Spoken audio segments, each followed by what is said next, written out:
Hello friends, good evening. मेरा नाम पुष्पेंद्र है। आप सभी के सिलेक्शन अड्डा क्लासेस में स्वागत करते हैं। जैसा कि हम एनसीईआरटी ज्योग्राफी का स्टार्ट किए थे रीडिंग करना, उस क्रम में हमने 8th चैप्टर की 8th क्लास की बुक शुरू की थी और 8th क्लास की बुक में हम 4 चैप्टर कर चुके हैं। जो इसके पहले जो चैप्टर किया है, आज से हमने जो पहले किया है वो था एग्रीकल्चर। आज हमें जो पढ़ना है चैप्टर वो है इंडस्ट्री। तो इंडस्ट्री जो हमारा होगा वो 8th क्लास का 5th चैप्टर है ज्योग्राफी की बुक का। अब इसमें हम ये कौन कौन से टॉपिक्स पढ़ेंगे इंडस्ट्री चैप्टर में, इसको समझ लेते हैं। ठीक है, तो पहले तो हमारा इंट्रोडक्शन रहेगा कि चैप्टर में इंडस्ट्री क्या होती है, इंडस्ट्री किस कैसे डिफाइंड करेंगे, इंडस्ट्री को कैसे डिफाइन करेंगे, इंडस्ट्री क्या होती है, इंडस्ट्री कैसे स्टेब्लिश होती है, तो ये सब चीजें पढ़ेंगे। साथ ही साथ जो हमारा नेक्स्ट टॉपिक होगा इसी में क्लासिफिकेशन ऑफ इंडस्ट्री के, इंडस्ट्री का हम क्लासिफिकेशन कैसे करते हैं। एक तो जैसे हो सकता है किसी जैसे रॉ मटेरियल के बेस पे इंडस्ट्री का क्लासिफिकेशन हो सकता है, on the basis of size के हो सकता है, इन्वेस्टमेंट कितना कैसा क्या हुआ उस बेसिस पे हो सकता है, और साथ ही साथ ओनरशिप के बेस पे भी क्या करते हैं इंडस्ट्री का हम क्लासिफिकेशन करते हैं। नेक्स्ट जो पढ़ेंगे वो होगा हमारा टॉपिक इसी में फैक्टर अफेक्टिंग एस्टेब्लिशमेंट ऑफ या कहे लोकेशन ऑफ इंडस्ट्री। कहाँ पर हम कोई कंपनी स्टैब्लिश करेंगे, कहाँ पर कोई इंडस्ट्री हम लगाएंगे, वहां पर कौन कौन से फैक्टर डिसाइड करेंगे कि ये लोकेशन या कोई स्थान हमारे लिए बेनिफिशियल होगा या किसी कंपनी के स्टैब्लिशमेंट के लिए वो लोकेशन बेस्ट है। तो वहां पर स्थित कुछ रॉ मटेरियल्स, लोकेशन, इंफ्रास्ट्रक्चर, ये सब क्या करते हैं डिसाइड करते हैं कि वहां पर इंडस्ट्री स्टैब्लिश करें या ना करें। तो हम ये देखेंगे कौन कौन से फैक्टर क्या करते हैं इंडस्ट्री के स्टैब्लिशमेंट को इफेक्ट करते हैं। इंडस्ट्रियल सिस्टम पढ़ेंगे, जैसा कि हमने पिछले चैप्टर में पढ़ा था फार्मिंग सिस्टम, फार्मिंग सिस्टम पढ़ा था। तो उसमें एक पूरी कंप्लीट प्रोसेस होती है, input output, input process and output. जब हम कोई बीज लगाते हैं तो उसमें कुछ काफी समय बाद वो पकता है, फूलता है, फिर बाद में उसको हम हार्वेस्ट करते हैं तो वो हमें आउटपुट के रूप में ग्रेन्स मिलते हैं। इसी प्रकार से इंडस्ट्री में भी देखेंगे कि हम रॉ मटेरियल लेते हैं, उसका प्रोसेस करते हैं, वैल्यू एडिशन करते हैं, फर्दर हमें एक नया प्रोडक्ट मिलता है, फाइनल प्रोडक्ट मिलता है, वो हमें पूरा एक इंडस्ट्री सिस्टम में पढ़ेंगे।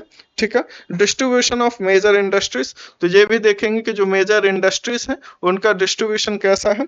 साथ ही साथ आयरन एंड स्टील इंडस्ट्री के बारे में पढ़ेंगे, इंडिया और वर्ल्ड वाइड जो 2-3 specific steel and industry, iron and steel industry उसके बारे में पढ़ेंगे। ठीक है, और साथ ही साथ हम यहाँ पर पढ़ेंगे कॉटन टेक्सटाइल इंडस्ट्री। तो कॉटन टेक्सटाइल इंडस्ट्री में आप देखेंगे तो यहाँ पर हम कौन कौन सी चीजें पढ़ेंगे कि कॉटन टेक्सटाइल इंडस्ट्री में वर्ल्ड वाइड कैसा, कौन सी कॉटन टेक्सटाइल इंडस्ट्री फेमस है या उसकी स्टैब्लिशमेंट पे कौन कौन से फैक्टर इफेक्ट किए कि वो वहां पर कॉटन इंडस्ट्री डेवलप हो पाई। तो ये सब चीजें हम देखेंगे। अब चलिए शुरू करते हैं इंट्रोडक्शन से कि आखिरकार इंडस्ट्री क्या होती है। तो इंडस्ट्री को जब आप देखेंगे कि जैसे पहले हमने फार्म पढ़ा था या कहीं एग्रीकल्चर चैप्टर में पढ़ा था, तो वहां पर देखे तो जो एग्रीकल्चरल एक्टिविटीज थे उनको प्राइमरी एक्टिविटीज के रूप में देखा था। जो भी रॉ मटेरियल या प्रोडक्ट्स हमें नेचुरली प्राप्त होते हैं वो सब हमारे क्या थे, प्राइमरी सेक्टर थे। ठीक है, माइनिंग हो गया, साथ ही साथ जैसे हम एग्रीकल्चरल प्रोडक्ट करते हैं, फार्मिंग, प्लांटेशन।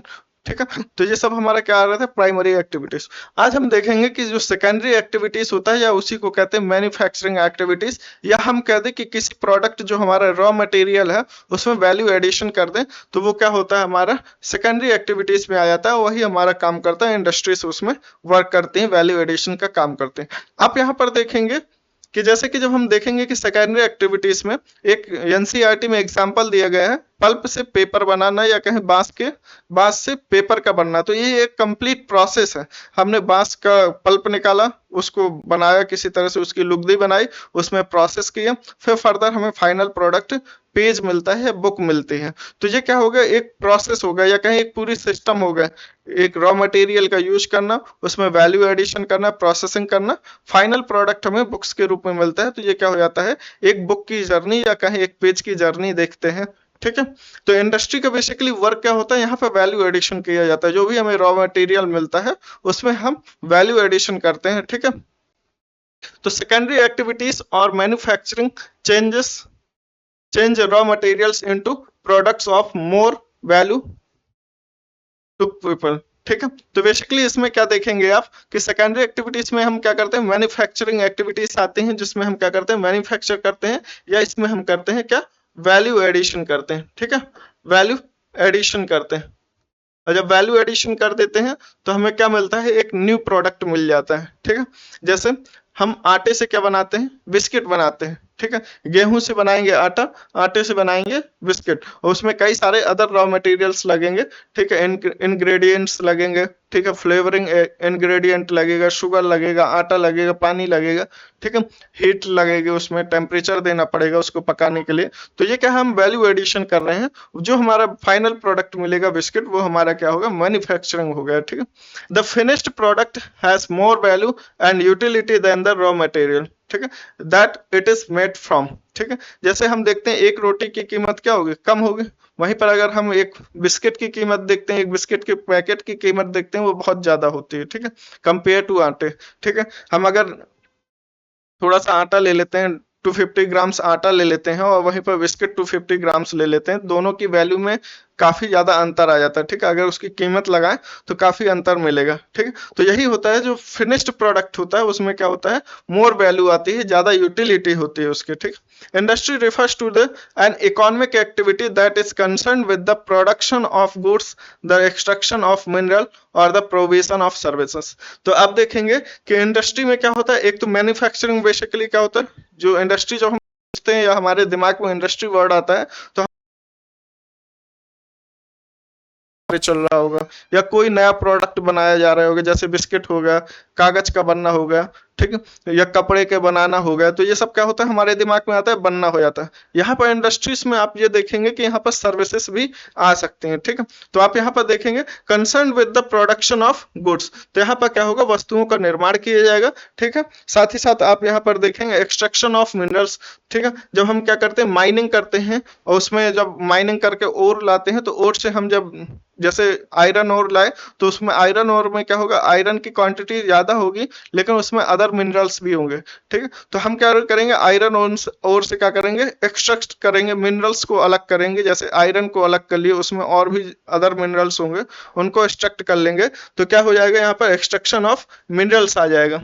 ठीक है, द प्रोविजन ऑफ सर्विसेज भी आप देख सकते हैं कि सर्विसेज भी इसमें क्या हो जाते हैं, इंडस्ट्री में ऐड हो जाती है। ठीक है, चलिए आगे चलते हैं, अब पढ़ते हैं यहाँ पे क्लासिफिकेशन ऑफ इंडस्ट्रीज। जैसा कि हमने बताया कि इंडस्ट्रीज का क्लासिफिकेशन 3 बेसिस पे कर सकते हैं।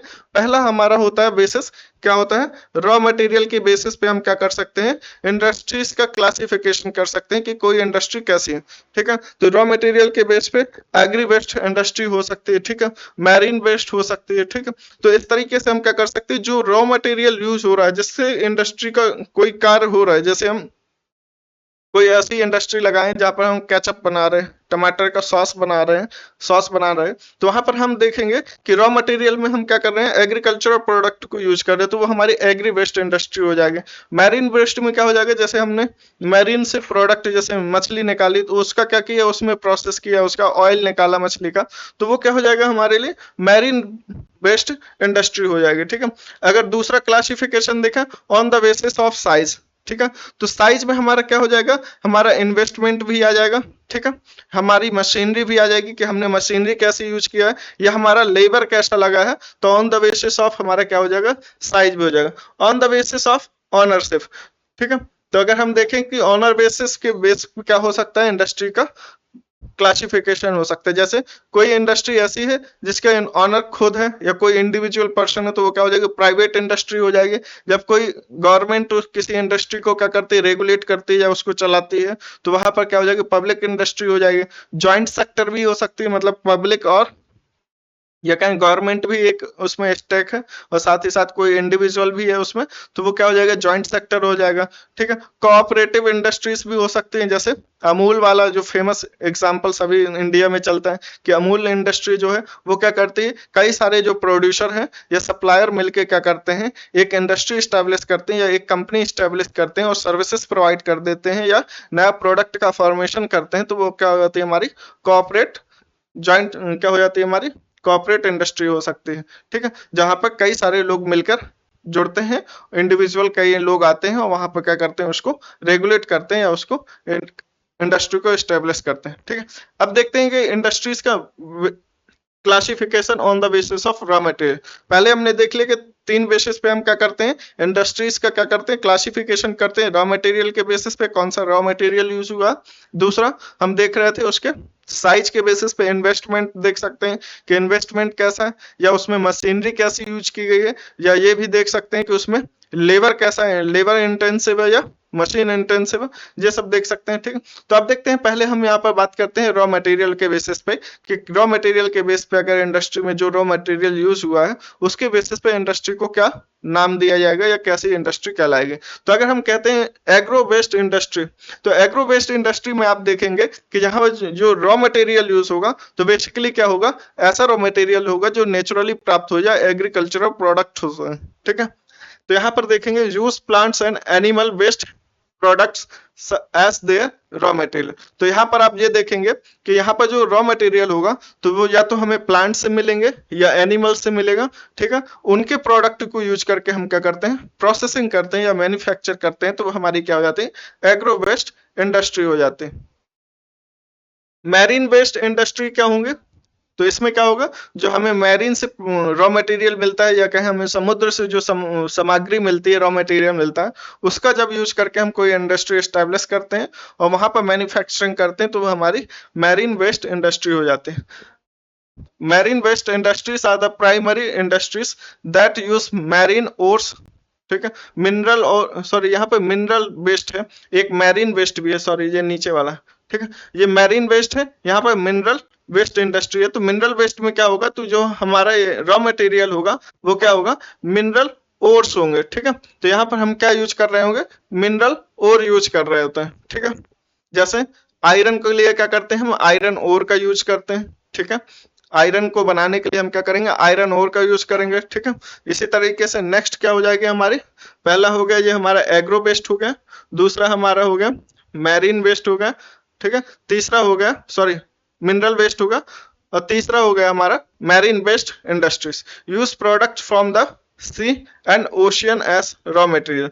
तो ऐसे रॉ मटेरियल का यूज किया जाता है जो कि रॉ मटेरियल हमें कहाँ से प्राप्त होते हैं, समुद्र से मिलते हैं या ओशियन से मिलते हैं। ठीक है, एक होता है फॉरेस्ट बेस्ड इंडस्ट्रीज, ऐसे इंडस्ट्री जहां पर जो रॉ मटेरियल होता है वो कहाँ से मिलता है, हमें उसका रॉ मटेरियल फॉरेस्ट से मिलता है या जंगलों से मिलता है, तो वो हमारी क्या हो जाती है, फॉरेस्ट बेस्ड इंडस्ट्री हो जाती है। ठीक है, चलिए आगे चलते हैं। अब चलिए बात कर लेते हैं इंडस्ट्री के classification on the basis of size. ठीक है, it refers to the amount of capital invested, number of people employed. ठीक है, कितने लोग श्रम, कितना श्रम लगा हुआ, द वॉल्यूम ऑफ प्रोडक्शन और मास प्रोडक्शन। ठीक है, ये भी देख सकते हैं।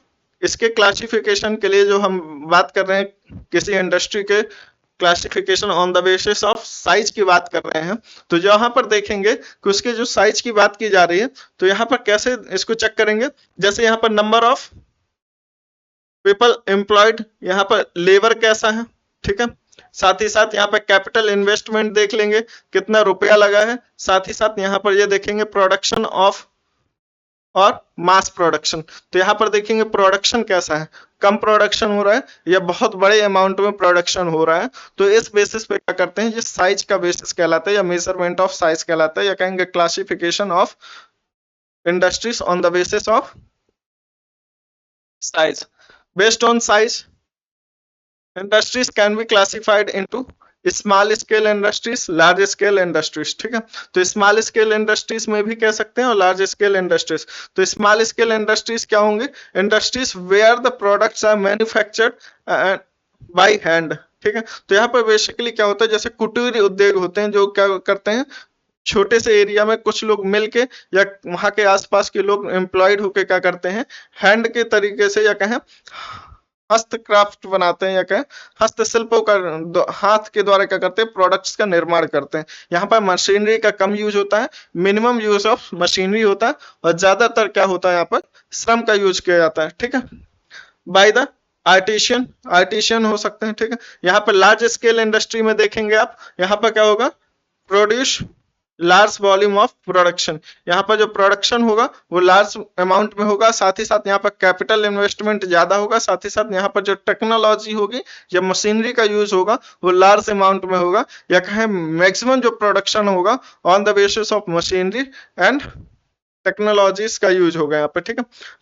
Technologies used is superior in a large scale industries. तो आप देखेंगे लार्ज स्केल इंडस्ट्रीज को जब हम समझते हैं तो यहाँ पर देखेंगे आप कि लार्ज स्केल इंडस्ट्रीज में प्रोडक्शन क्या होता है, बड़ी मात्रा में होता है, लार्ज अमाउंट में होता है, या क्या मास प्रोडक्शन होता है, ठीक है। और यहाँ पर कैपिटल इन्वेस्टमेंट भी क्या होता है, ज्यादा लगता है। अब सिंपल सी बात है, जब हम हायर टेक्नोलॉजी या सुपीरियर टेक्नोलॉजी का यूज करेंगे, बड़ी बड़ी मशीनों का यूज करेंगे, तो बड़ी बड़ी मशीनों में क्या होगा, वन टाइम इन्वेस्टमेंट ज्यादा लग जाएगा, ठीक है। तो आप बड़े ये लार्ज स्केल इंडस्ट्रीज में क्या होता है, प्रॉफिट ज्यादा होता है, लेकिन इन्वेस्टमेंट शुरुआती पेड ऑफ कैपिटल क्या होता है, ज्यादा लग जाता है, ठीक है। शुरुआती इन्वेस्टमेंट बहुत ज्यादा होता है क्योंकि बड़ी बड़ी मशीनों की जरूरत होती है, टेक्नीशियन की जरूरत होती है। तो एक प्रकार से देखा जाए प्रॉफिट तो हमें लार्ज स्केल इंडस्ट्रीज से ज्यादा होता है, लेकिन यहाँ पर इन्वेस्टमेंट क्या होता है, बहुत ज्यादा शुरुआती दौर पर, या कहें पेड ऑफ कैपिटल बहुत ज्यादा लग जाता है।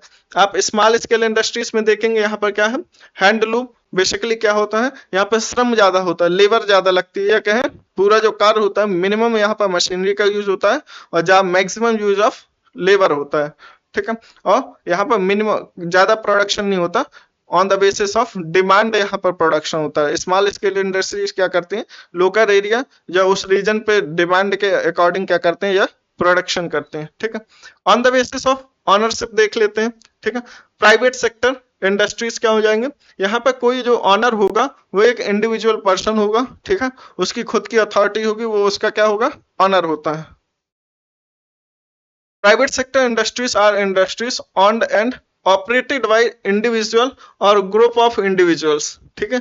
यहाँ पर ऐसा भी हो सकता है दो तीन लोग मिलके, या बोर्ड ऑफ डायरेक्टर, या कहें उस कंपनी के जो इंडस्ट्री के जो कई सारे स्टेक होल्डर है, या कहें वहां पर ऑनर है, या कई लोगों ने पैसे मिला के कोई इंडस्ट्री स्टैब्लिश किया, वो सभी लोग मिलके क्या करेंगे, उस इंडस्ट्री को ऑन करेंगे, उसको ऑपरेट करेंगे, तो क्या हो जाएगी, प्राइवेट सेक्टर इंडस्ट्रीज हो जाएगा। या ऐसा भी हो सकता है कोई इंडिविजुअल, एक सिंगल पर्सन भी क्या कर सकता है, एक इंडस्ट्री को स्टैब्लिश कर सकता है और उसको ऑन कर सकता है, साथ ही साथ ऑपरेट कर सकता है।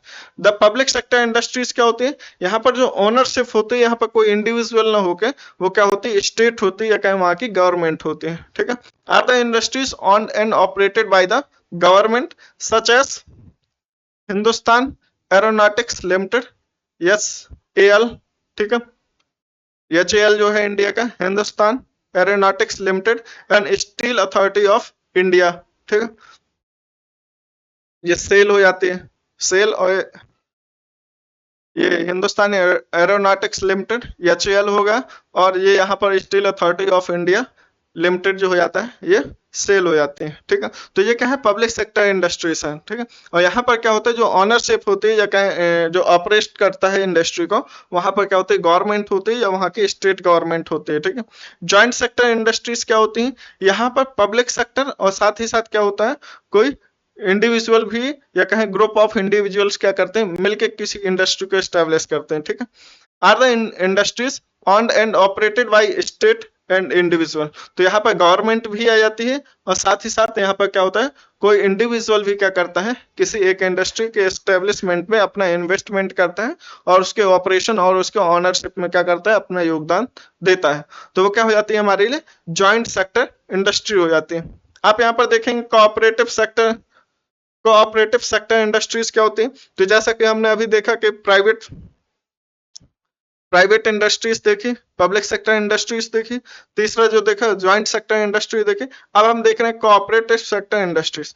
जैसा कि अभी तक हमने प्राइवेट देखा था, होता प्राइवेट जैसा ही कोऑपरेटिव सेक्टर इंडस्ट्रीज होती है, लेकिन इसके नॉर्म्स क्या होते हैं, थोड़ा सा डिफरेंट होते हैं। इसमें क्या होता है, कई सारे लोग मिलके, जैसे कोई प्रोड्यूसर है, जैसे कोई किसान है, वो गेहूं का उत्पादन करते, तो जितने भी उस क्षेत्र के गेहूं के उत्पादन करने वाले किसान हैं, वो सभी कोई मिलके एक कंपनी स्टैब्लिश करें, कोई इंडस्ट्री स्टैब्लिश करें, और वहां पर कोई चीज का प्रोडक्शन करें, ठीक है। तो वहां के जो ऑनरशिप होंगे वो सभी क्या होंगे, फार्मर रखेंगे, उनके सभी का क्या होगा, उसमें जिम्मेदारी भी होगी, अथॉरिटी भी होगी, सभी क्या करेंगे, ऑपरेशन में अपना योगदान देंगे, या कोई टेक्नीशियन को या कोई स्पेशलिस्ट को भी रख के क्या कर सकते हैं, उसको ऑपरेट करा सकते हैं। तो बेसिकली यहाँ पर क्या होगा, कोऑपरेटिव सेक्टर इंडस्ट्रीज क्या कहलाते हैं, यहाँ पे ऑनरशिप क्या होती है, ग्रुप ऑफ इंडिविजुअल्स की होती है, ठीक है। So industries are the industries owned and operated by the producer हो सकते हैं, यहाँ पे कोई जो किसी चीज को उत्पादन करते हैं, वो लोग क्या करें, इकट्ठा कर लें, जैसे दुग्ध उत्पादन वाली कंपनी जैसे अमूल हो गई, ये क्या करती है, जितने भी फार्मर या ग्रुप ऑफ जो मिल्क का प्रोडक्शन करते थे वो क्या किए, एक साथ आए और अमूल को एस्टेब्लिश करें। इसी तरीके से यहाँ पर सप्लायर भी हो सकते हैं, किसी चीज को क्या करते हैं, एक्सपोर्ट करते हैं या कहीं पर व्यापार करते हैं, तो वो भी क्या कर सकते हैं, ग्रुप बना सकते हैं और क्या करते हैं, वो एक कंपनी स्टैब्लिश कर सकते हैं, एक इंडस्ट्री स्टैब्लिश कर सकते हैं। ठीक है, तो यहाँ पर प्रोड्यूसर भी हो सकते हैं कोऑपरेटिव सेक्टर इंडस्ट्रीज में, और सप्लायर भी हो सकते हैं ऑफ रॉ मटेरियल, वर्कर और बोथ। ठीक है, तो कई सारे ऐसे यूनियन, जैसे यूनियन ट्रेड यूनियन होते हैं, तो ये क्या करते हैं, कई सारे जो वर्कर होते हैं या कहें ट्रेड यूनियन होते हैं, जो व्यापारी होते हैं उनका समूह होता है। इसी तरीके से वर्कर्स क्या होते हैं, ऐसे कई सारे इंडस्ट्रीज होते हैं या कई मतलब कंपनीज होते हैं जो क्या करते हैं, वर्कर्स को सप्लाई करते हैं कई सारे सेक्टर्स में, या कई जिनकी डिमांड होती है वर्कर्स की, उनको क्या करते हैं, वर्कर्स उनको सप्लाई करते हैं या उनको प्रोवाइड करते हैं। ठीक है, तो इस बेसिस पे हो सकता है। चलिए इस चीज को समराइज कर लेते हैं कि इंडस्ट्रीज का किन किन बेसिस पे हमने डाइवर्स बाइफर्केशन किया या कहीं क्लासिफिकेशन किया। तो इंडस्ट्रीज का हमने देखा on the basis of source of raw material, कि जो रॉ मटेरियल यूज कर रहे हो उसके बेसिस पे किस प्रकार की इंडस्ट्री कौन कौन सी होंगे। तो आप देखेंगे एग्रो बेस्ड इंडस्ट्री हो जाएगी पहला, एग्रो वेस्ट जो कि क्या कर रहे हैं, एनिमल प्रोडक्ट और प्लांट प्रोडक्ट को यूज कर रहे हैं। मैरीन बेस्ड, ऐसे रॉ मटेरियल जो कि हमें मैरीन या ओशियन से मिलते हैं उनका यूज कर रहे हैं। सॉरी, ये मिनरल है, इसमें दोनों जगह कंफ्यूजन होगा। मिनरल में क्या होता है, जैसे इसमें मिनरल ओर का एक्सट्रैक्शन किया जाता है, ओर का यहाँ पर क्या करेंगे, मिनरल ओर यूज करेंगे। ठीक है, और उसमें क्या करेंगे, मिनरल्स का एक्सट्रैक्शन किया जाएगा। ठीक है, मैरीन में क्या होगा, मैरीन वेस्ट इंडस्ट्रीज में आप देखेंगे कि जो भी प्रोडक्ट या रॉ मटेरियल हमें ओशियन से मिल रहा है या मैरीन से मिल रहा है उसको यूज किया जाएगा। अब फॉरेस्ट बेस्ड इंडस्ट्री उसमें आप देखेंगे कि जो फॉरेस्ट के रॉ प्रोडक्ट्स होते हैं, जैसे लकड़ी हो गया, ठीक है, ये सब चीजें क्या करते हैं, फॉरेस्ट बेस्ड इंडस्ट्रीज का पार्ट हो जाते हैं, जैसे पेपर मेकिंग हो गया। ठीक है, जैसे on the basis of size भी देख लिया, लार्ज स्केल इंडस्ट्रीज और स्मॉल स्केल इंडस्ट्रीज। तो लार्ज स्केल इंडस्ट्रीज में आपने देखा, सॉरी, ठीक है, लार्ज स्केल इंडस्ट्रीज में आपने देखा यहाँ पर कि यहाँ पर क्या हो रहा था, बड़ी मात्रा में मशीनरी का यूज किया जाता है, टेक्नोलॉजी का यूज किया जा रहा था, और बहुत बड़ा अमाउंट में या कहें पेड अप कैपिटल यहाँ पर क्या है, ज्यादा लग रही थी। यहीं पर स्मॉल स्केल इंडस्ट्री में आपने क्या देखा कि यहाँ पर जो पेड अप कैपिटल है कम है, और लेबर इंटेंसिव ये कंपनीज है या इंडस्ट्रीज है, यहाँ पर जो मैक्सिमम प्रोडक्शन होता है on the basis of hand use करके या कहें मैनुअल वर्क होता है यहाँ पर। ठीक है, यहीं पर public sector on the basis of ownership में बात करें तो इंडस्ट्रीज की अगर ऑनरशिप के बेसिस में देखें तो इसमें 4 पार्ट देखें तो कौन कौन से, public sector industries, private sector industries, joint sector industries and cooperative sector industries. ठीक है, चलिए नेक्स्ट टॉपिक जो होगा हमारा इसमें, ये हमारा factor affecting location of industries. तो यहाँ पर ये देखना है कि कौन कौन से फैक्टर्स हैं जो डिसाइड करते हैं कि किसी इंडस्ट्री का या कोई कंपनी कहाँ पर एस्टेब्लिश की जाए। ठीक है, तो इंडस्ट्री एस्टेब्लिश करने के लिए ऐसे तो नहीं कि हमने पर्ची सिस्टम या कॉइन टॉस और हेड टेल किया, ऐसे तो पता नहीं करेंगे। तो वहां पर क्या करते हैं, वहां की जो नीड्स होती है, जैसे कोई इंडस्ट्री एस्टेब्लिश करनी है तो पहले हम ये डिसाइड करते हैं कि इंडस्ट्री किस चीज की एस्टेब्लिश करनी है। जैसे कोई स्टील इंडस्ट्री है तो स्टील इंडस्ट्री के लिए क्या करना, क्या क्या जरूरी होता है, क्या क्या रॉ मटेरियल होता है। तो यहाँ पर देखेंगे आप, जब कोई अगर, सॉरी,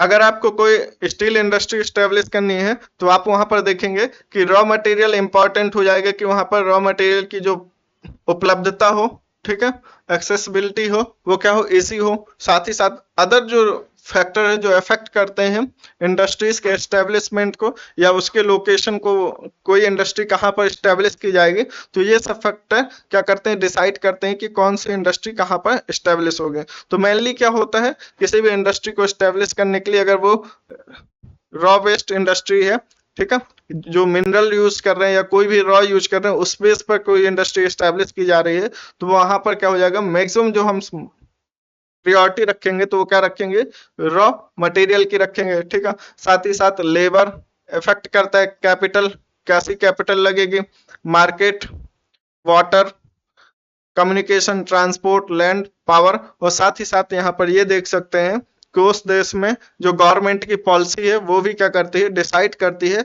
जो फैक्टर एक प्रकार से क्या करते हैं, इफेक्ट करते हैं किसी इंडस्ट्री के लोकेशन को, कि कोई इंडस्ट्री कहाँ पर स्टेब्लिश होगी, ये फैक्टर तो इफेक्ट करते हैं, साथ ही साथ उस देश की या उस स्टेट की क्या करती है, गवर्नमेंट की पॉलिसी भी क्या करती है, उसको डिसाइड करती है कि कोई इंडस्ट्री कहाँ पर स्टेब्लिश करेंगे। ठीक है।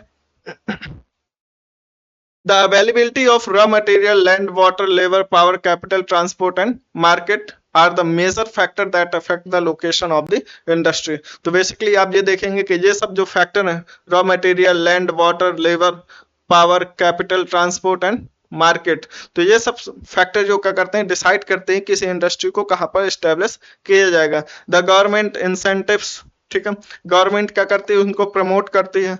ठीक है, तो प्रमोट करने के लिए कई सारे इंसेंटिव्स लगती है, जैसे सब्सिडाइज्ड पावर देती है, जो वहां पर बिजली उनको प्रोवाइड की जाएगी, जो इलेक्ट्रिसिटी प्रोवाइड की जाएगी तो क्या हो जाएगी, सब्सिडाइज दी जाएगी, या क्या उनके कम रेट पे बिजली प्रोवाइड की जाएगी। लोअर ट्रांसपोर्ट कॉस्ट, तो वो ये देखेंगे कि जो ट्रांसपोर्ट कॉस्ट है वो क्या हो जाए, कम हो जाए, तो ऐसे रीजन को क्या करेंगे, इफेक्ट गवर्नमेंट क्या करती है, सपोर्ट करती है। ठीक है। Other infrastructure help industries locate in backward areas, तो आप ये देखेंगे कि गवर्नमेंट क्या करती है, नॉर्मली क्या करती है, जैसे PIL स्कीम आई थी अभी, ठीक है, तो गवर्नमेंट क्या करती है, बेसिकली कई सारी स्कीम्स लाती है या कई सारे इंसेंटिव्स लाती है, प्रोग्राम्स लाती है, जिससे क्या हो सके, ऐसे एरिया में जहाँ कोई बैकवर्ड एरिया है, जहाँ पर डेवलपमेंट कम है, या कोई हिली एरिया से, जैसे हमारे इंडिया की बात की जाए तो नॉर्थ ईस्ट में या हिमालयी रीजन में डेवलपमेंट कम है, क्योंकि वहां पर क्या है, लोकेशन बेटर नहीं है, या कहीं रॉ मटेरियल उपलब्ध नहीं है, वाटर की उपलब्धता प्रॉपर है, लेबर नहीं है। ठीक है, बेसिकली क्या है, इंफ्रास्ट्रक्चर कम है। ठीक है, जो एक बेसिक इंफ्रास्ट्रक्चर होता है, ट्रांसपोर्ट इंफ्रास्ट्रक्चर हो गया, इसकी उपलब्धता कम है, तो इस वजह से क्या होता है, ऐसे एरियाज में क्या होता है, इंडस्ट्रीज जल्दी कोई एस्टेब्लिश करना प्रेफर नहीं करता, या कहीं वो लोकेशन बेटर नहीं होती इंडस्ट्री एस्टेब्लिश करने के लिए। तो ऐसे रीजन में क्या करती है गवर्नमेंट, कई सारे इंसेंटिव्स लाती है, प्रमोट करती है कि ऐसे एरिया में क्या करे, अगर कोई इंडस्ट्री एस्टेब्लिश करती है तो वहां पर उनको टैक्स एग्जेप्शन दिया जाएगा, या कहीं कोई टैक्स में छूट दी जाएगी, साथ ही साथ लोअर ट्रांसपोर्ट कॉस्ट, मतलब उनके ट्रांसपोर्ट कॉस्ट को कम कर दिया जाएगा, सब्सिडाइज्ड पावर दी जाएगी। ठीक है, इंफ्रास्ट्रक्चर हेल्प की जाएगी, कि अगर कोई स्टैब्लिश वहां पर होता है तो वहां पर जो बेसिक इंफ्रास्ट्रक्चर होता है वो गवर्नमेंट बनाएगी। ठीक है, तो ये सब चीजें क्या करती है, गवर्नमेंट प्रोवाइड करती है कि इंडस्ट्रीज ऐसे बैकवर्ड एरिया में या कोई ऐसा बैकवर्ड रीजन है तो वहां पर क्या हो सके, एस्टैब्लिश हो। चलिए, industrialisation often lead to development and growth of towns and cities, तो आप ये देखते हैं कि इंडस्ट्रियलाइजेशन से क्या होता है, डेवलपमेंट आता है, ग्रोथ आती है, टाउन्स में क्या होता है, ग्रोथ आता है, सिटीज डेवलप होती हैं। बेसिकली क्या होता है, जब कोई इंडस्ट्रीज कहीं पर एस्टेब्लिश होती है तो वहां के रीजन का क्या होता है, एक प्रकार से बेसिक इंफ्रास्ट्रक्चर डेवलप होता है, ट्रांसपोर्ट सिस्टम डेवलप होता है, कम्युनिकेशन चीजें, कम्युनिकेशन जो इंफ्रास्ट्रक्चर वो भी गवर्नमेंट डेवलप कराती है, या कोई कंपनी एस्टेब्लिश करती है उसको। साथ ही साथ आप ये देखेंगे कि वहां पर जो बिजली कनेक्शन है या कहीं इलेक्ट्रिसिटी स्टेशन है, उनका क्या हो जाता है, सीधे जल्दी यहाँ पर डेवलपमेंट हो जाता है। तो एक प्रकार से देखेंगे जो बेसिक इंफ्रास्ट्रक्चर है किसी इंडस्ट्री को डेवलप करने के लिए उस रीजन में, वो सब बेसिक इंफ्रास्ट्रक्चर फास्टली डेवलप होता है। और साथ ही साथ जब इंडस्ट्रियलाइजेशन हो जाएगा या कहीं उस एरिया में कोई इंडस्ट्री स्टैब्लिश हो जाएगी या बन जाएगी, तो वहां पर देखेंगे रोजगार ज्यादा से ज्यादा मिलेंगे। ठीक है, तो इस वजह से क्या होता है, वो टाउन जो है, शहर जहां पर कोई इंडस्ट्री स्टैब्लिश होती है या सिटी, उसमें क्या हो जाता है, ग्रोथ देखी जाती है, डेवलपमेंट तेजी से आता है। ठीक है, तो आप ये तो समझ ही गए होंगे कि कौन कौन से फैक्टर इफेक्ट करते हैं, raw material, labour, power, water, ठीक है, गवर्नमेंट पॉलिसीज। तो ये सब चीजें क्या करती हैं, कई सारे जो फैक्टर है वो अफेक्ट करते हैं किसी लोकेशन को, या कोई इंडस्ट्री कहाँ पर लोकेट करेगी, कहाँ पर स्टैब्लिश होगी। ठीक है, इंडस्ट्रियल सिस्टम, तो जैसे कि हम पिछले चैप्टर में पढ़े थे एग्रीकल्चर में फार्म सिस्टम, आज हम पढ़ रहे हैं इंडस्ट्रियल सिस्टम। तो सिस्टम बेसिकली क्या होता है, एक पूरी एक सिस्टम या कहें कोई एक सर्कुल या कहें एक ऐसा प्रोसेस होता है जिसमें कोई चीज डालें या कोई इनपुट दें तो हमें फाइनल प्रोडक्ट मिले या आउटपुट हमें क्या मिले, वैल्यू एडेड मिले, ठीक है। तो इसमें यही होता है कि जब हम क्या करते हैं, कोई इंडस्ट्री एस्टेब्लिश करते हैं तो वहां पर क्या करते हैं, हम रॉ मटेरियल लाते हैं, वो हमारे लिए क्या हो जाएगा, इनपुट हो जाएगा। तो हम इंडस्ट्री में क्या करेंगे, रॉ मटेरियल लगाएंगे, उसको यूज करेंगे, ठीक है। तो वो हमारे लिए इनपुट होगा। जब मशीनरी का यूज करेंगे, लेबर यूज करेंगे, ठीक है, तो वहां पर क्या होगा, उसमें प्रोसेसिंग होगी। प्रोसेसिंग का मतलब यह है कि उसमें वैल्यू एडिशन होगा, ठीक है। जैसे हम लकड़ी लाए, बांस लाए, उसके पल्प बनाए, उसको काफी सारे छोटे छोटे टुकड़े में काटा, उसको आप पल्प बनाया, फिर उसके पेपर बनाए, तो ये क्या हो गया, पूरी प्रोसेस हो गई। बांस से पेपर के बनने की प्रोसेस ये क्या होगी, एक कंप्लीट सिस्टम का प्रोसेस, सिस्टम का निर्माण करते हैं। इसी तरीके से ये इंडस्ट्रियल सिस्टम होता है। जब कोई इंडस्ट्री क्या करेगी, पेपर निर्माण करेगी और उसमें इनपुट लगाएगी बांस का, और फाइनल प्रोडक्ट हमें कागज मिलेगा, तो वो क्या हो जाएगा, एक इंडस्ट्रियल सिस्टम को एस्टेब्लिश करता है, ठीक है। चलिए आगे देखते हैं। An individual sorry an industrial system consist of inputs, process and output, ठीक है। तो आप यहाँ पर देखेंगे कोई भी इंडस्ट्रियल सिस्टम में ये जरूरी होता है कि इनपुट हो, दैट मीन्स रॉ मटेरियल हो, प्रोसेस मतलब मशीनरी, लेबर, ठीक है, बेसिक इंफ्रास्ट्रक्चर वो सब हो, जिससे क्या हो, वहां पर वैल्यू एडिशन हो सके। फिर फाइनल आउटपुट मतलब हमें फाइनल प्रोडक्ट मिलेगा जो कि हम डायरेक्टली यूज करते हैं या ट्रांसपोर्ट करते हैं, तो वो हमारा क्या हो जाएगा, आउटपुट हो जाएगा। तो इस तरीके से आप देखेंगे कि पूरा क्या हो जाएगा, एक इंडस्ट्रियल सिस्टम डेवलप हो जाएगा। द इनपुट्स में क्या हो सकता है, हमारा रॉ मटेरियल हो जाएगा, लेबर हो जाएगा, कॉस्ट ऑफ लैंड हो जाएगी, transport, power and other infrastructure हो जाता है, ठीक है। प्रोसेस में include wide range of activities, ठीक है, that convert the raw material into finished product, ठीक है। तो ये क्या करते हैं, प्रोसेस में क्या होता है, जो हमने रॉ मटेरियल ये यूज किया उसमें कई सारे चेंजेस लाते हैं, फिजिकल चेंजेस, और कई सारे उसमें वैल्यू एडिशन करते हैं, ठीक है। तो वो क्या हो जाता है, हमारे लिए एक फिनिश्ड प्रोडक्ट का निर्माण करते हैं, और फाइनली जो हमें मिलता है वो हमें क्या मिलता है, आउटपुट, द एंड प्रोडक्ट और a finished product, the income earn from it, ठीक है। जो फिनिश्ड प्रोडक्ट होगी उसको क्या किया जाएगा, मार्केट में बेचा जाएगा, या लोग उसको यूज करेंगे तो क्या करेंगे, उसके लिए पेमेंट करेंगे, और जो हमें इनकम होगी वही हमारा क्या हो जाएगा, आउटपुट हो जाएगा, ठीक है। या क्या है, हमारा एंड प्रोडक्ट क्या हो जाएगा, हमारा आउटपुट हो जाएगा, ठीक है। इंडस्ट्रियल रीजन, ठीक है। अभी हमने क्या क्या पढ़ लिया, एक तो क्लासिफिकेशन ऑफ इंडस्ट्रीज देख लिया, इंडस्ट्रीज क्या होती हैं। तो पहले तो हमने देखा इंडस्ट्रीज क्या होता है, साथ ही साथ हमने देखा कि classification of industries, classification of industries में हमने on the basis of raw material, on the basis of size, on the basis of ownership देख लिया। हमने फिर देखा इसके बाद फैक्टर अफेक्टिंग इंडस्ट्रीज, कौन कौन से फैक्टर को फैक्टर अफेक्ट करते हैं लोकेशन ऑफ इंडस्ट्री, कि कोई इंडस्ट्री कहाँ से पर एस्टेब्लिश होगी वो भी देख। अब हमें समझना है इंडस्ट्रियल रीजन, ठीक है। तो वर्ल्ड वाइड हम देखते हैं तो कई सारे ऐसे रीजन है जहाँ पर काफी डेंस इंडस्ट्रीज एस्टेब्लिश हुई हैं। तो वहां पर डेंसली एस्टेब्लिश होने या कोई इंडस्ट्री का एस्टेब्लिश होने की वजह क्या है उसको समझेंगे, ठीक है। तो वहां पर जो वजह निकलेगी आप वही समझेंगे जो हम पहले factor affecting location of industry में पढ़ेंगे, कि जो जो फैक्टर अफेक्ट करते हैं वो फैक्टर क्या होते हैं उस रीजन में हमें ज्यादा मिलते हैं, जहां में प्रायोरिटाइज्ड होते हैं। तो ऐसे रीजन में क्या होता है, ज्यादा मात्रा में क्या होती है, इंडस्ट्रीज एस्टेब्लिश होती हैं, और उस रीजन को हम क्या बोल देते हैं, इंडस्ट्रियल रीजन बोल देते हैं। चलिए इसको रीड कर लेते हैं। Industrial region emerge when a number of industries locate close to each other, ठीक है। तो एक ऐसा रीजन जहां पर कई सारी इंडस्ट्रीज क्या होते हैं, एक दूसरे के पास पास स्टेब्लिश हो जाती है। मतलब एक ऐसा रीजन जैसे कोई वहां पर कोल इंडस्ट्री स्टेब्लिश हो गई, ठीक है, कोयले का प्रोडक्शन कर रहा है, कोयले के प्रोडक्शन के पास में कोई स्टील इंडस्ट्री हो गई, स्टील इंडस्ट्री के पास में कोई बर्तन बनाने वाली इंडस्ट्री हो गई, ठीक है, कोई और बगल में कोई हैवी मशीनरी बनाने वाली कोई इंडस्ट्री हो गई। तो इस प्रकार से क्या होगा, वहां पर आसपास काफी सारे इंडस्ट्रीज हो जाएंगे, या कोई ऑटोमोबाइल्स बनाने वाली कोई इंडस्ट्रीज हो गई, कार मोटर्स बनाने वाली इंडस्ट्री हो गई।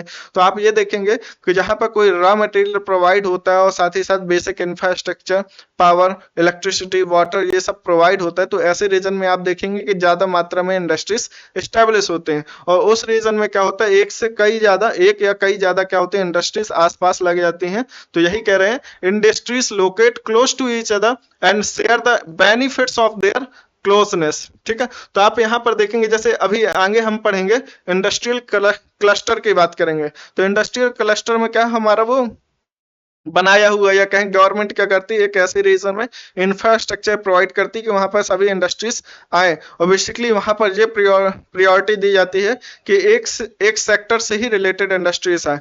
जैसे अगर कोई टेक्सटाइल क्लस्टर बनाया गया तो वहां पर देखा जाएगा कि जो टेक्सटाइल रिलेटेड इंडस्ट्रीज हैं उनको ज्यादा वहां पर प्रायोरिटाइज दिया जाएगा। इसी तरीके से आप यहाँ पर देखेंगे इंडस्ट्रियल रीजन में, तो यहाँ पर कई सारे इंडस्ट्रीज क्या होते हैं, आसपास लग जाती हैं, और ये देखा जाता है कि जब कोई, जैसे अभी बताया कि कोई कोल इंडस्ट्री है, कोयले का प्रोडक्शन करती है कोई कंपनी, उसके बगल में कोई स्टील इंडस्ट्री लग गई, तो वहां पर आप देखेंगे कोयले का यूज क्या करेगा, स्टील इंडस्ट्रीज करेगा एज अ रॉ मटेरियल, ठीक है। और एक और एक्सट्रैक्शन या कहें मिनरल एक्सट्रैक्शन के लिए, वहीं पर जब आयरन इंडस्ट्री लग जाएगी, आयरन इंडस्ट्री के आसपास क्या हो जाएगा, कोई ऑटोमोबाइल इंडस्ट्री लग गई, ठीक है, या कोई हैवी मशीनरी डेवलपमेंट करने वाली कोई इंडस्ट्री लग गई, तो आप देखेंगे कि उनको क्या हो जाएगी, रॉ मटेरियल की जो सप्लाई है वो जल्दी हो जाएगी, साथ ही साथ कम खर्च में उनको रॉ मटेरियल प्रोवाइड हो जाएगा। तो इस तरीके से देखेंगे कि उनकी क्लोजनेस होने की वजह से, या कहें उनके पास पास होने की वजह से, यहाँ पर कॉस्ट ऑफ जो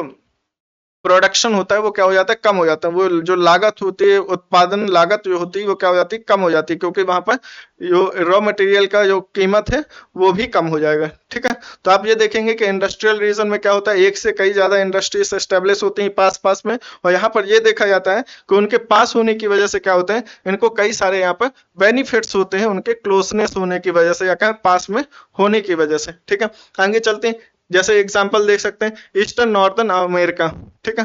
तो जो eastern part of northern America है, आप यहाँ पर देखेंगे जो eastern part of northern America, ये वाला, ठीक है,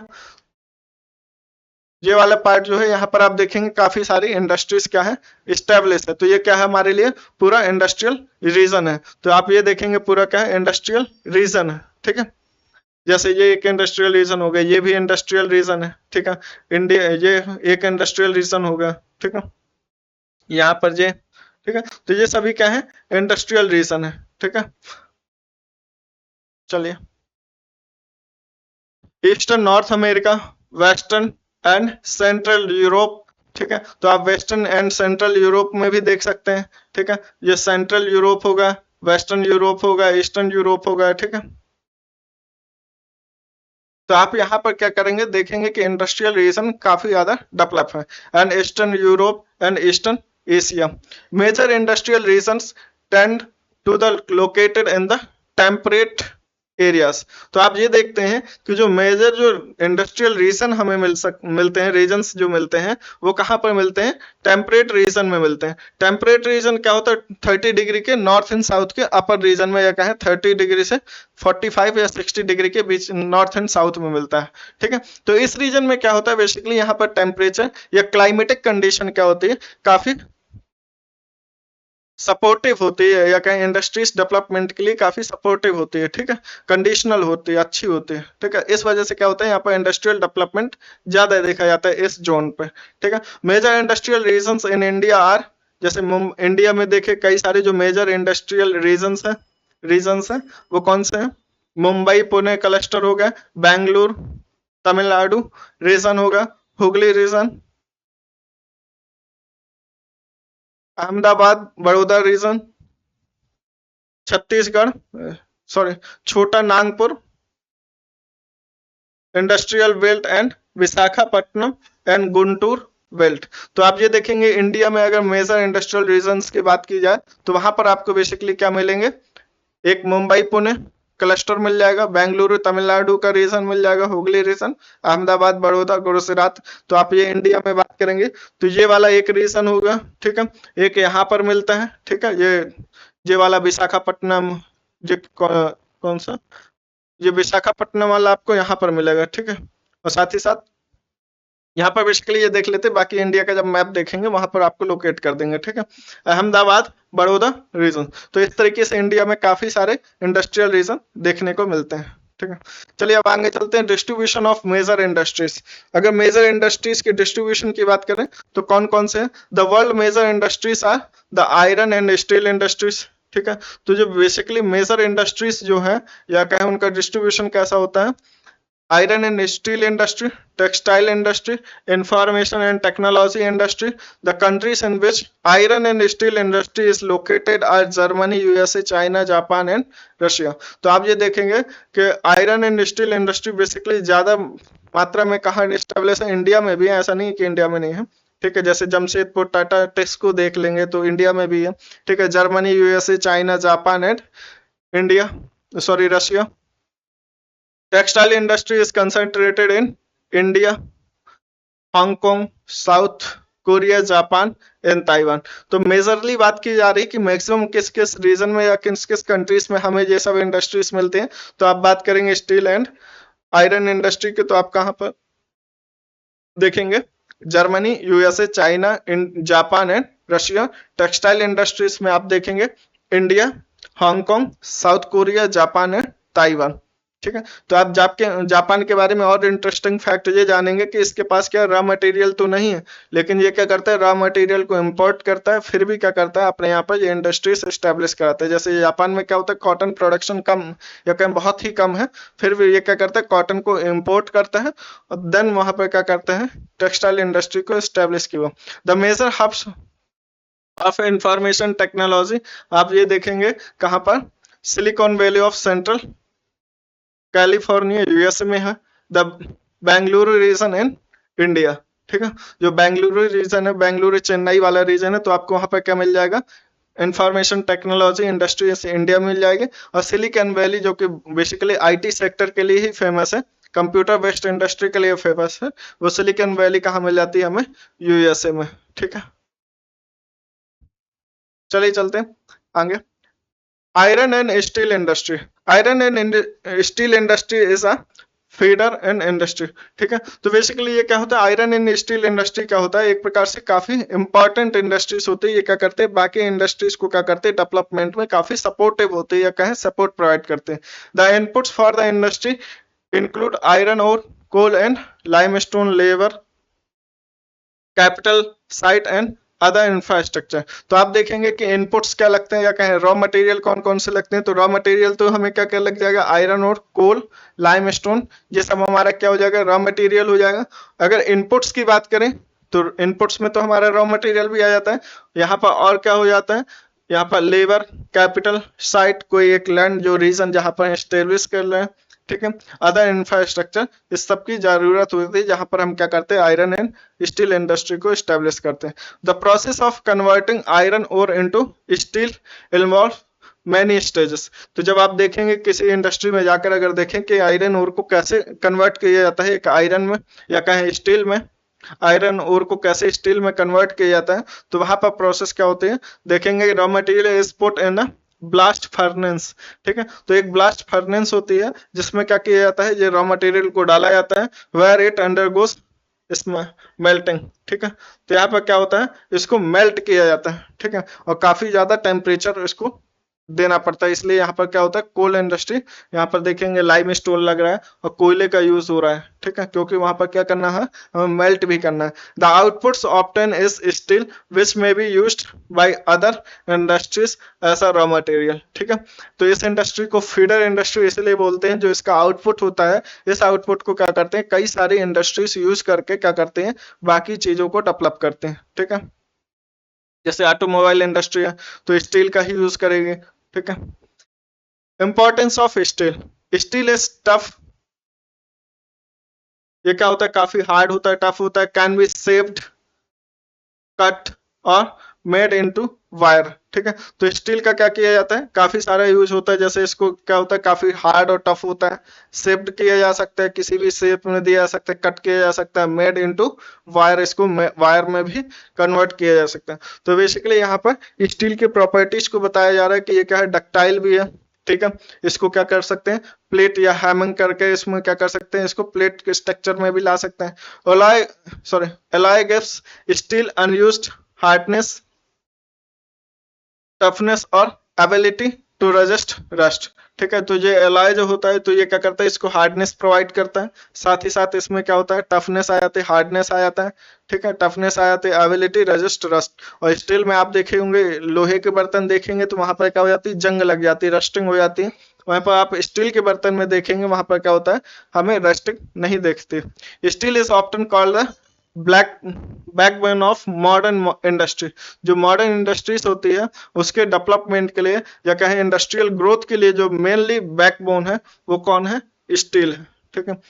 शिप, ट्रेन, ट्रक्स एंड आर्ट एटॉन्स are made largely of steel. ठीक है। तो जो काफी सारे जो ट्रक हो गए, शिप्स हो गए, तो इसका यूज किस में किया जाता है, स्टील का यूज किया जाता है इसके बनाने में।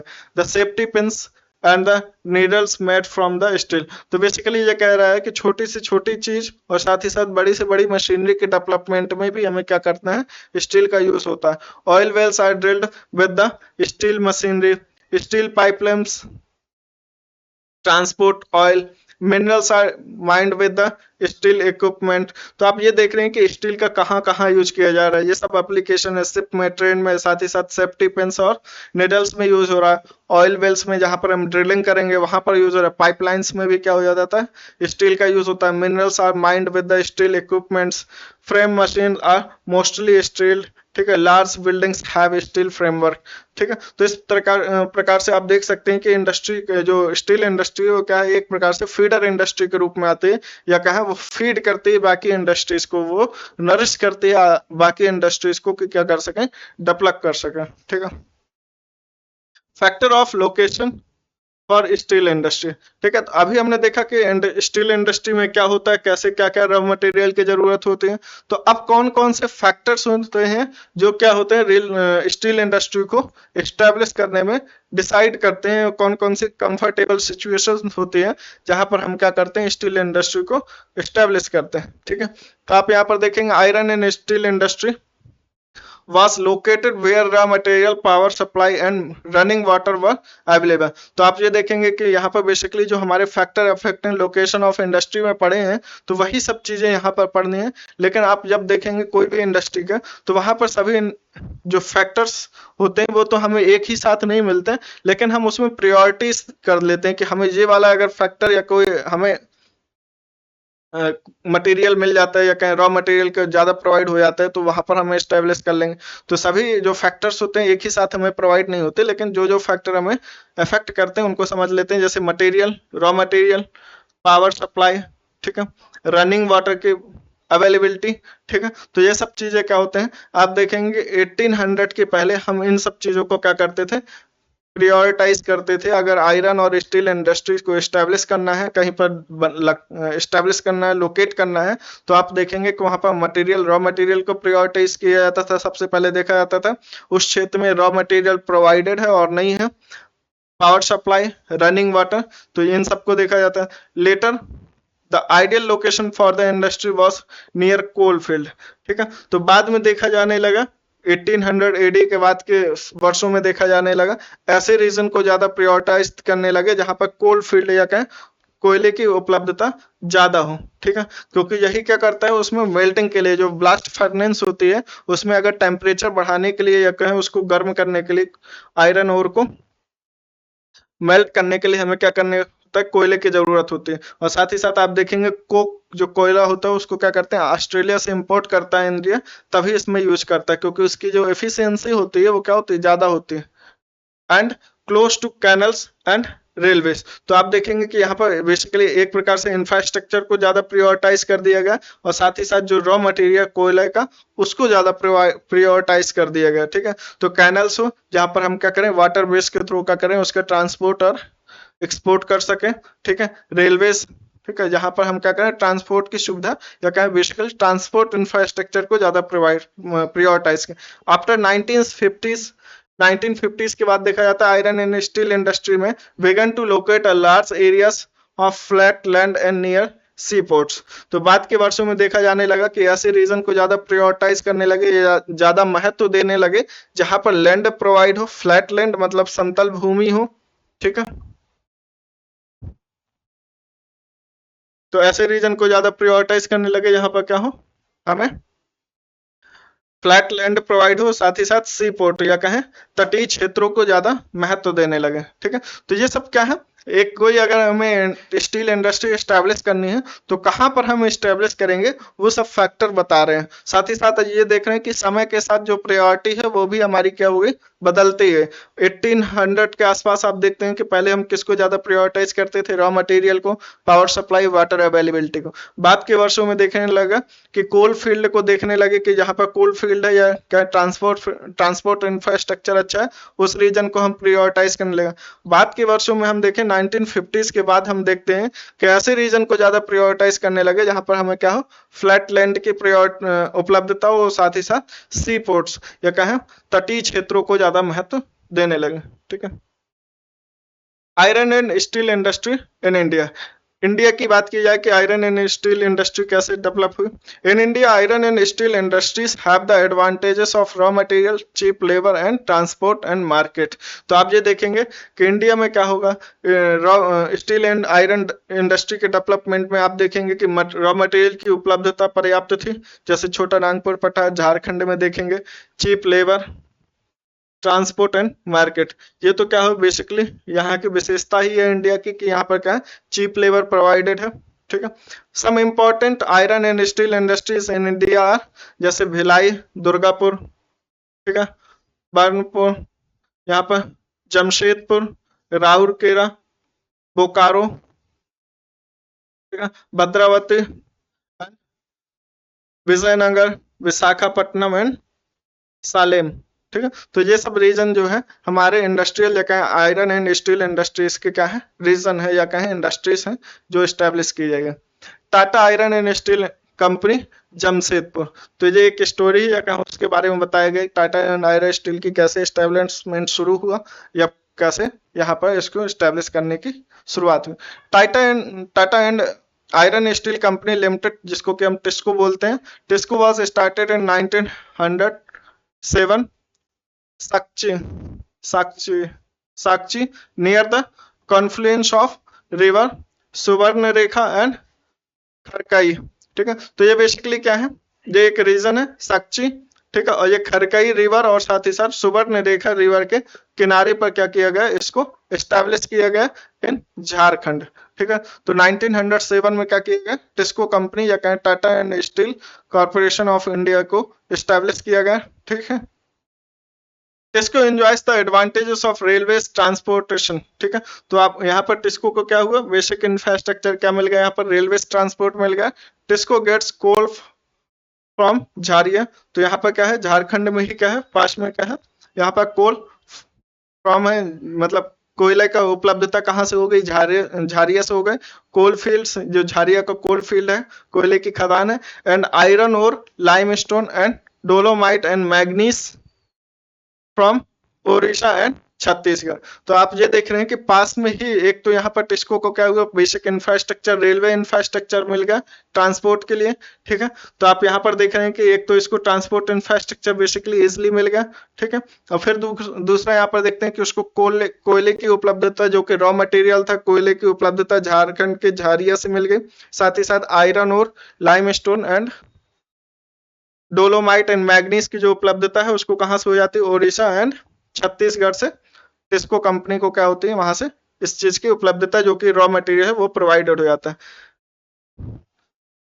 The Kharkai and the Subarnarekha river are ensured sufficient water supply. तो बेसिकली जो फैक्टर अफेक्टिंग इंडस्ट्रीज एस्टेब्लिशमेंट में देखेंगे तो क्या था, पहले तो एक इंफ्रास्ट्रक्चर आता है, फिर रॉ मटेरियल, और फिर यहाँ पर देखते हैं वाटर सप्लाई।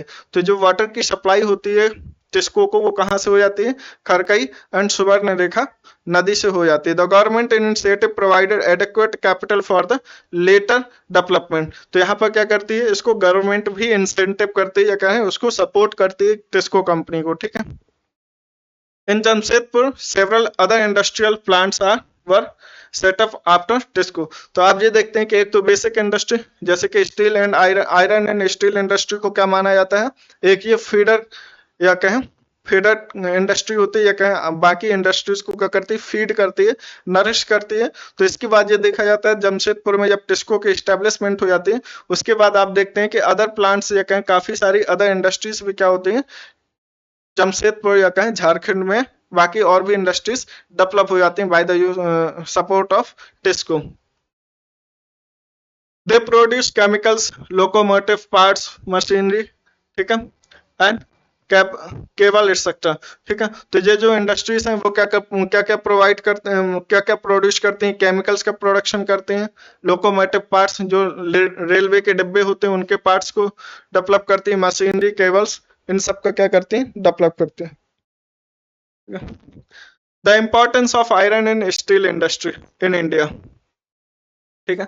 तो पहले ही बता दिए कि steel and iron in steel industry industries क्या है, एक फीडर इंडस्ट्रीज होती हैं या कहें अदर इंडस्ट्रीज को फीड करते हैं, नरिश करते हैं। तो कहीं ना कहीं जब इंडिया में इनका एस्टेब्लिशमेंट होगा तो ये बाकी इंडस्ट्रीज को क्या करेंगे, सपोर्ट करेंगे, या कहें इंडस्ट्रियलाइजेशन, इंडिया के इंडस्ट्रियलाइजेशन में क्या करेंगे, अपना सपोर्ट या कहें ग्रोथ में, डेवलपमेंट में क्या करेंगे, सपोर्ट करेंगे। The development of India the development of iron and steel industry opened the door to rapid industrialization and industrial development in India. तो आप ये देखेंगे कि जब टाटा एंड स्टील इंडस्ट्री का जो डेवलपमेंट हुआ या कहें इस्टेब्लिश हुई, या बाकी iron and steel industries open हुए, तो इसके बाद से क्या होता है, बाकी इंडस्ट्रीज या इंडस्ट्रियलाइजेशन का प्रोसेस क्या होता है, फास्ट हो जाता है।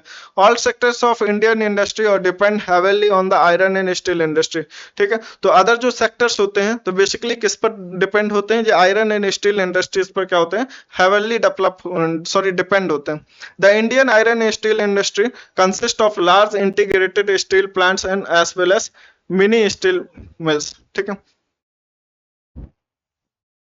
ठीक है। तो आप ये इंडिया में देखेंगे आयरन एंड स्टील इंडस्ट्री क्या होती है, काफी सारी छोटी और बड़ी जो स्टील इंडस्ट्रीज होती हैं उससे मिलके या छोटी बड़ी मिल से मिलकर क्या होती हैं, बनती हैं या कंसिस्ट होते हैं, ठीक है। और यहाँ पर ये देखते हैं कि जो अदर ऑल सेक्टर अदर जो इंडस्ट्रीज होती हैं basically iron and steel industries क्या करती हैं, उनके सपोर्ट या उनके ग्रोथ में क्या करती हैं, सपोर्ट करते हैं। It also include secondary production, producer, rolling mills and ancillary industries, ठीक है।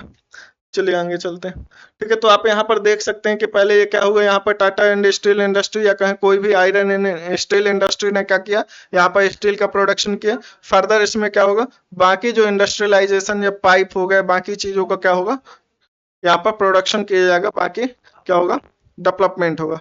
पिट्सबर्ग, ठीक है। तो आप इसको देखेंगे, पिट्सबर्ग क्या है, ये भी एक इंडस्ट्रियल रीजन है। तो यहाँ पर देखेंगे किस चीज का ज्यादा डेवलपमेंट हुआ, ये बेसिकली ये किससे रिलेटेड है, स्टील सिटी के रूप में देखा जाता है, जो कि यूनाइटेड स्टेट्स ऑफ अमेरिका में। The steel industry at Pittsburgh enjoys locational advantages. तो आप इसके बारे में देखेंगे पिट्सबर्ग क्यों इंपॉर्टेंट है। तो यहाँ पर देखेंगे कि जो पिट्सबर्ग में iron and steel industry establish हुई है, तो वहां पर ये देखेंगे कि उसको काफी सारे नेचुरल एडवांटेजेस प्राप्त हुए हैं, या कहें लोकेशनल एडवांटेजेस मिले। जहां पर वो स्टैब्लिश है वहां पर जो नेचुरली प्राप्त जो रिसोर्सेस हैं उसका काफी फायदा मिला। The raw material such as coal is available locally. तो पिट्सबर्ग जो इंडस्ट्री वहां पर एस्टेब्लिश है, तो वहां पर आपको क्या मिल जाता है, वहां पर क्या मिल जाता है, पिट्सबर्ग को कोल की जो अवेलेबिलिटी इजिली हो जाती है, लोकली मिल जाता है। द आयरन और comes from iron mines and Minnesota, जो एक रीजन है मिनेसोटा अमेरिका में, वहां से क्या होता है, इसको आयरन ओर की उपलब्धता हो जाती है, ठीक है। बिटवीन दिस माइंस, जो आयरन माइंस है, ठीक है, मिनेसोटा में, ठीक है, between these mines and the Pittsburgh is one of the world's best route for shipping or cheaply, ठीक है। तो आप ये देखते हैं कि जो पिट्सबर्ग में आयरन एंड स्टील इंडस्ट्री है, और यहाँ पर देखेंगे आयरन और जो माइन है, इसके बीच में जो एक ट्रांसपोर्ट जो सुविधा है बहुत सस्ती है, क्योंकि यहाँ पर क्या मिल जाता है हमें, लेक वाटरवेज, ठीक है, या कहें यहाँ पर ग्रेट वाटर लेक्स क्या मिल जाती हैं, एक रूट मिल जाता है जिसके थ्रू इसकी जो ट्रांसपोर्ट होता है,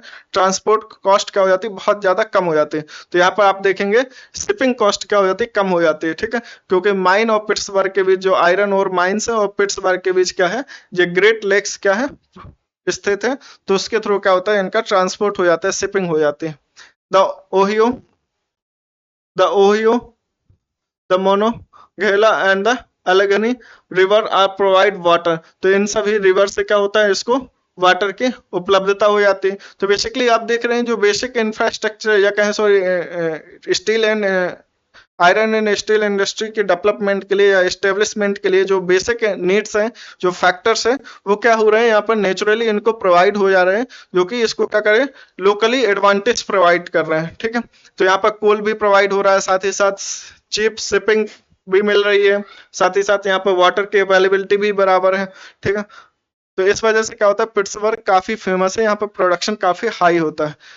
finished steel is transported to the market by the both land and water routes. तो यहाँ पर क्या होता है, एक तो ग्रेट लेक्स एरिया है, तो वहां पर देखते हैं वाटर वेज के थ्रू भी यहाँ पर ट्रांसपोर्ट हो जाता है और लैंड के थ्रू भी होता है। The Pittsburgh area has many factories which use steel and their raw material to make many different products such as the railer equipments, heavy machinery and rails. ठीक है, तो इस तरीके से क्या होता है, जो भी अदर जो स्टील प्रोडक्शन होता है उसका यूज बाकी इंडस्ट्रीज में हो जाता है, जो कि पास ही जो क्या है फैक्ट्रीज लगी हुई है। Cotton textile industry. ठीक है, अब पढ़ते हैं कॉटन टेक्सटाइल इंडस्ट्रीज के बारे में। The cotton textile industry is one of the oldest industries in the world. तो कॉटन टेक्सटाइल इंडस्ट्रीज क्या है, जो कि पहले हाथों से इसका काम किया जाता था, बाद में ये क्या हुआ, इंडस्ट्रीज या फैक्ट्रीज में इसको स्टैब्लिश किया गया। ठीक है, तो इसको one of the oldest industries के रूप में देखा जाता है। ठीक है, till the industrial revolution cotton cloth was made using hand spinning. ठीक है, जब तक क्या नहीं हुआ था, इंडस्ट्रियल रिवोल्यूशन नहीं हुआ था, उसके पहले क्या हो रहा था, हैंड स्पिनिंग का क्या हो जाता था, टेक्निक यूज किया जाता है, ये व्हील का चरखे का यूज करके क्या हो जाता, इसको बनाया जा रहा था। इन 18th century power looms facilitated the development of the cotton textile industry first in the Great Britain and the later in the part of the world। तो आप ये देखते हैं 18th century में जो देखा जाता है क्या, इंडस्ट्रियल रिवोल्यूशन, उसके बाद क्या हुआ, एक जो पावर लूम्स की क्या हुआ, डेवलपमेंट हुआ, और पावर लूम्स के डेवलपमेंट की वजह से क्या हुआ, जो टेक्सटाइल इंडस्ट्री है उसमें बहुत तेजी से बूम आया, या कहें काफी तेजी से प्रोडक्शन होना शुरू हुआ। Today India, China and Japan and the USA are the important producer of the textile industry. तो इंडिया में भी देखते हैं कि काफी सारे टेक्सटाइल्स रीजन है। ठीक है, India has a glorious tradition of producing good quality of cotton textile. ठीक है, तो आप इंडिया के बारे में तो पहले जानते हैं कि यहाँ पर क्या होता था, रेशमी कपड़े, सूती वस्त्र क्या होते थे, यहाँ के फेमस थे, काफी मात्रा में यहाँ पर एक्सपोर्ट किए जाते थे इंडिया से। Before the British rule India had hand spun and hand woven cloths had been wide market in the world. ठीक है, जब ब्रिटिश आए थे इससे पहले, तो आप देख ही सकते हैं कि जो वर्ल्ड वाइड इंडिया का जो क्लॉथ का जो मार्केट था वो काफी ब्रॉड था। ठीक है, या कहें पूरे वर्ल्ड में क्या करता था, इंडिया लगभग क्या करता था, इसको एक्सपोर्ट करता था, सूती वस्त्र को। ठीक है, द मसलिन, जो मलमल का कपड़ा होता है वो क्या होता है, muslin, chintz and calicoes and the gold cotton were known world wide for their quality and the design. ठीक है, तो मलमल के कपड़े, ये सब जो कपड़े होते हैं, कैलिकोस, गोल्ड का जो सोने के जो तार, पतले तार बना के उसकी क्या की जाती थी, उसमें डिजाइन बनाई जाती थी, उसके जो कपड़े होते थे वर्ल्ड वाइड क्या थे, इंडिया में, इंडिया के क्या थे, काफी वर्ल्ड वाइड फेमस थे।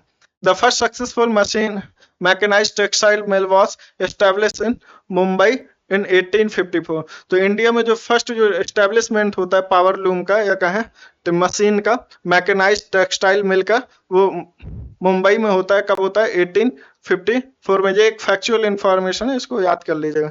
The warm most climate port for importing machinery, availability of raw material and the skilled labor resulted in the rapid expansion of the cotton textile industry in this region। तो आप ये देख सकते हैं कि मुंबई के reason में क्या होता है, यहाँ पर मॉइस्ट रीजन है। ठीक है, मॉइस्ट क्लाइमेट है, warm and the port for the importing machinery. ठीक है, तो इस रीजन में port, moist climate, warm.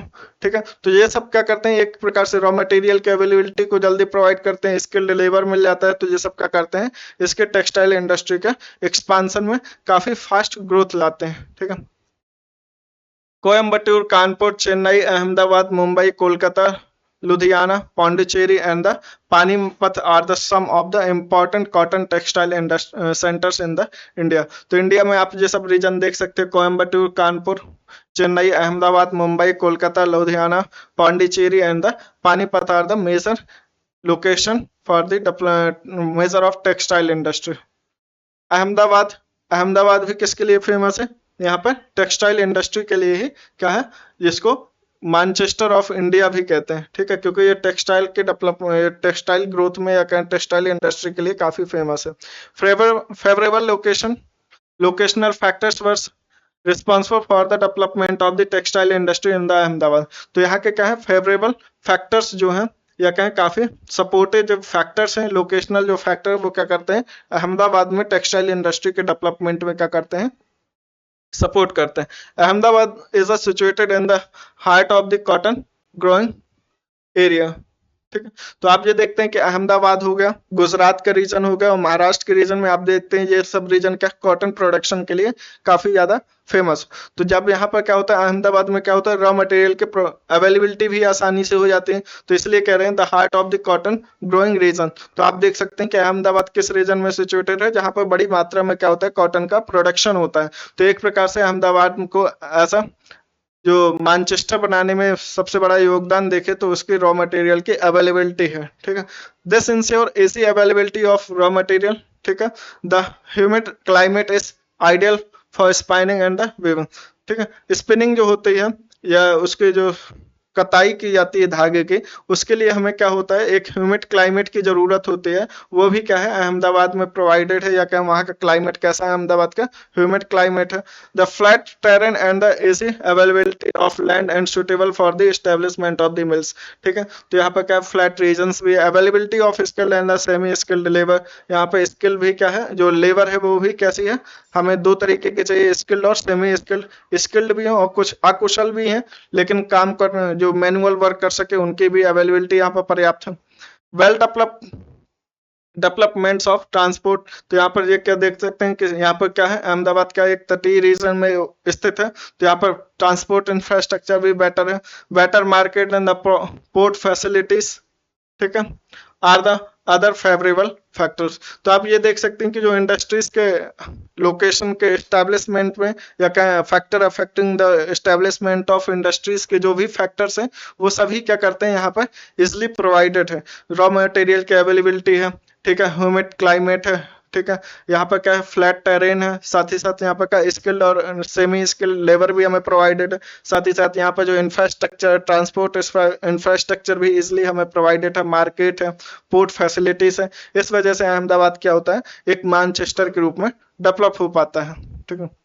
What were the problem that affected the cotton textile industry in Ahmedabad. तो कौन कौन से फैक्टर्स है जो कि क्या कर रहे हैं, टेक्सटाइल इंडस्ट्री को अहमदाबाद में अफेक्ट कर रहे हैं। Several textile mill have closed down. तो आप ये देख सकते हैं आज के समय पे क्या हो गया, वहाँ की कई सारी जो अहमदाबाद की टेक्सटाइल इंडस्ट्रीज हैं वो क्या हो गई, बंद हो गई। This is primary due to the emergence of the new textile centre in the country. तो ऐसा क्यों हो रहा है कि इंडिया में ही कई सारे नए रीजन्स क्या हो रहे हैं, एस्टेब्लिश हो, मतलब इमर्ज होके आ रहे हैं, नए नए रीजन्स उत्पन्न हो रहे हैं जो कि क्या है, एक टेक्सटाइल इंडस्ट्री के रूप में आ रहे हैं, ठीक है। आप यहाँ पर देख रहे हैं non upgradation of machines and technology in the mills of Ahmedabad. तो एक प्रकार से ये भी एक प्रॉब्लम है, या कहें टेक्सटाइल इंडस्ट्री जो अहमदाबाद थे वो क्यों कमजोर होती जा रही है, क्यों कम, मतलब आज की डेट में प्रॉब्लम में है। तो उसकी एक वजह ये भी है कि नॉन अपग्रेडेशन, मतलब उसके अपग्रेडेशन में या उसके समय के साथ उसमें परिवर्तन नहीं लाया गया, उसको समय के साथ मॉडर्नाइज नहीं किया गया। साथ ही साथ यहाँ पर देख सकते हैं मशीनरी का या टेक्नोलॉजी का ज्यादा से ज्यादा यूज नहीं किया गया समय के साथ। इस वजह से क्या हो रहा है, वहाँ की मिल्स क्या हो रही हैं, प्रॉब्लम्स में आ रही है या बंद होने की कगार पर। ओसाका, ठीक है, जो कि क्या है, एक इंडस्ट्रियल रीजन है, कहाँ का, जापान का। इसको क्या कहा जाता है, मैनचेस्टर ऑफ जापान, ठीक है। जैसे अहमदाबाद को क्या कहा जाता है, मैनचेस्टर ऑफ इंडिया। इसी तरीके से it is the important textile centre of Japan, also known as the Manchester of Japan. The textile industry developed in Osaka due to the several geographical factors, ठीक है। तो आप यहाँ पर देखेंगे, पहले ही बता चुके हैं कि जापान में रॉ मटेरियल जो है वहां पर प्रोडक्शन नहीं होता, उसको ज्यादा से ज्यादा क्या किया जाता है, इंपोर्ट करते हैं जापान के लोग। फिर यहाँ पर क्या करते हैं, मैनचेस्टर ऑफ जापान जो ओसाका में इंडस्ट्री है उसको यूज करते हैं रॉ मटेरियल के रूप में। तो यहाँ पर जो फैक्टर इफेक्ट करेगा वो क्या होगा, क्लाइमेटिक कंडीशन होगी वो ज्यादा फेवरेबल है। इस वजह से ओसाका क्या है, एक मैनचेस्टर ऑफ जापान के रूप में डेवलप हुआ।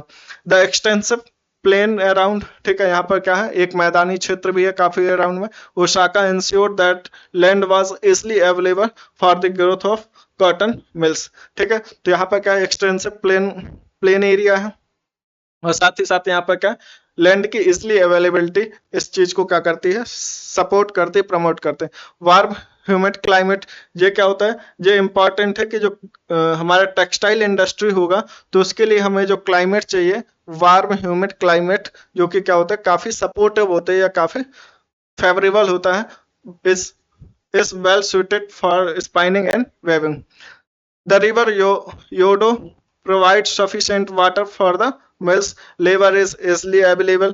तो ये सब चीजें फैक्टर्स क्या कर रही हैं, ओसाका को ऐसा टेक्सटाइल इंडस्ट्री या क्या मैनचेस्टर ऑफ जापान के रूप में एस्टेब्लिश कर रहे हैं। Location of port facilities, import and export, import of raw material for the exporting textile.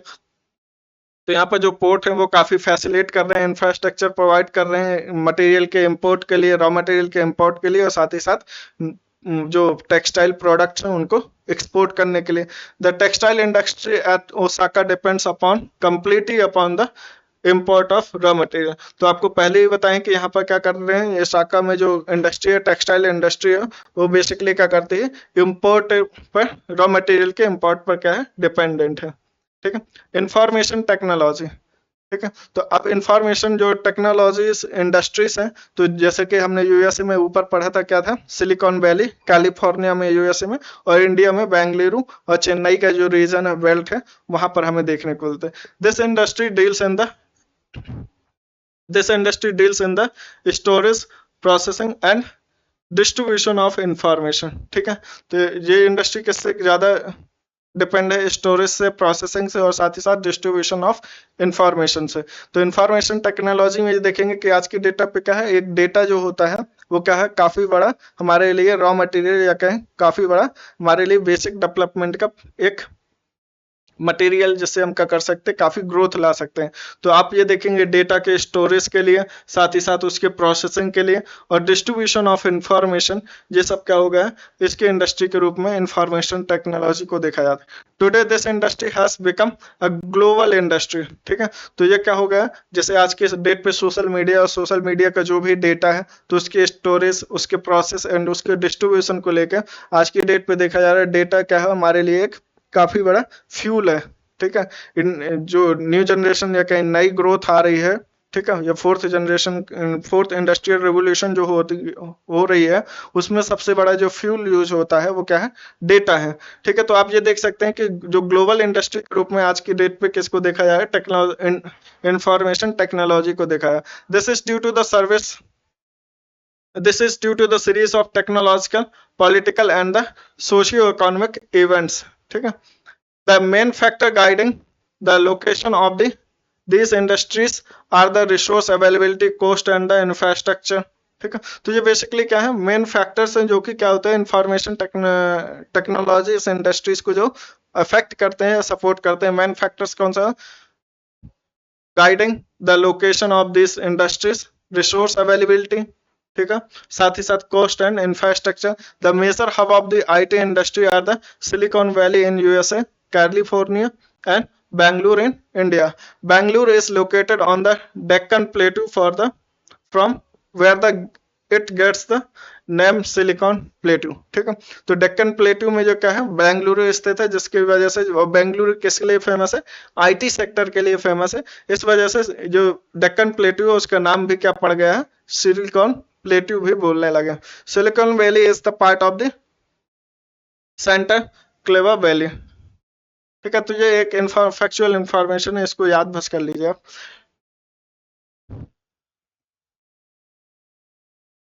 Locational advantages of Bengaluru,